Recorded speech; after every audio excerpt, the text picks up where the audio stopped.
নমস্কার বন্ধুরা, মা মেয়ে চ্যানেলে আপনাদেরকে অনেক অনেক স্বাগত। আমি শম্পা এসে গেছি আবার একটা নতুন ভিডিও নিয়ে। তো আপনারা পুরো ভিডিওটা দেখতে থাকুন। আজ থেকে তো আমাদের গাজন শুরু হয়ে গেল। তো আজকে একটা ভালো ভিডিও হতে চলেছে, আপনারা পুরো ভিডিওটা দেখুন। আশা করি মজা পাবেন ভিডিওটা দেখে, আর পুরো গাজনটাও দেখতে পারবেন আমাদের।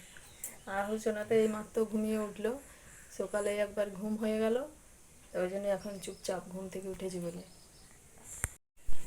আজ তো সকাল সকাল রান্নাটা বসিয়েছি, একদিকে ভাত আর এঁচড় সেদ্ধ করতে দিয়েছি। আর তারপরে আহসানা উঠে গেল, দেখি এরপর সবজিটা কাটি, পুরোটা কাটা হয়নি এখনও, তারপরে আবার রান্নাটা হবে। কি করছো তুমি? এখন গাজনের সময়, তুমি ছুঁই ছুঁই খেলি খেলি করো। সব সময় কোলে চাপলে হবে না, তুমি খেলি খেলি করো। এখনই সবাই আসবে, পিসি আসবে। মাথাতে কি হচ্ছে? মাথাতে চুলকাচ্ছে? হুম, হ্যাঁ হ্যাঁ, হে তোটি, খেলি খেলি করো, আমি রান্নাটা করি তাড়াতাড়ি। গাজন এলে তো দেখতে যেতে হবে, রান্নাটা করি। পাট শাকটা সেদ্ধ হয়ে গেছে, এঁচড়ের আলুগুলো ভাজা হয়ে এই যে কুকারের মধ্যে এঁচড়টা সেদ্ধ হয়ে গেছে, আর এবার তরকারিটা বসাবো। আর একদিকে ভাতটা চাপিয়েছি।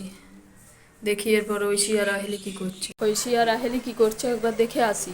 ওদেরকে তো টিভিটা চালিয়ে দিয়ে এসেছি, তো মনে দেখছে টিভি। ওই যে, ওই দিদি ভাই কোলে চেপেছো?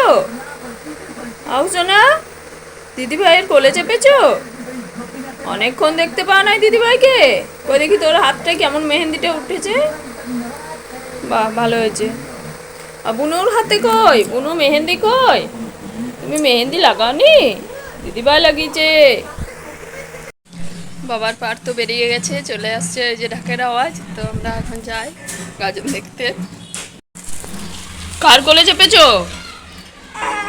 হ্যাঁ, কান্না পাচ্ছে, বসে দিয়েছিস তুই, ওই জন্য কাঁদছে। কি দাদা ভাই, তো ভয় কিসের? বাইরে তো প্রচুর রোদ, তো আমরা এখানে দাঁড়িয়ে আছি, আমাদের এই ঘরের পাশ দিয়েই যাবে গাজন দেখার জন্য। আগুনে আর রোদে বাইরে বেরোয়নি, এখান থেকেই আমরা দেখতে পাবো গাজন। ওই যে বাবার গাজন চলে এসেছে, আহলিকে নিয়ে। তো ওর বাবা এখানে দাঁড়িয়ে আছে রোদের আড়ালটাতে, রোদে যায়নি ওকে নিয়ে। আর ঐশী ওর দিদিভাইদের সাথে গাজন দেখছে।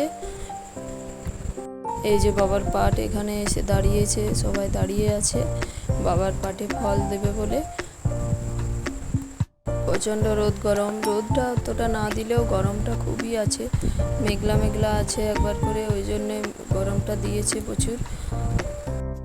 এইখানে তো বাবার পাটে ফল চাপানো হয়ে গেল, কিছুটা এগিয়ে গিয়ে আবার ওইখানেও চাপানো হবে। সবাই দাঁড়িয়ে আছে। আর আমি তো ওই বছর দিতে পারলাম না, কেননা আহিলি তো এখনও বুঝনো হয়নি। আর বুঝনোটা না হওয়া পর্যন্ত আমি ঠাকুরের কোনো কিছুই করিনি। আমাদের গ্রামে দুর্গা পুজোও হয়, কিন্তু এই গাজনটা অনেক বড় করে হয়, তাই গাজনের জন্য সারা বছর ধরে মানুষ অপেক্ষা করে থাকে কতদিনে গাজনটা আসবে। এই যে ঐশী এখানে দাঁড়িয়ে পড়েছে একটা বড় মতো ছাতা মাথায় নিয়ে।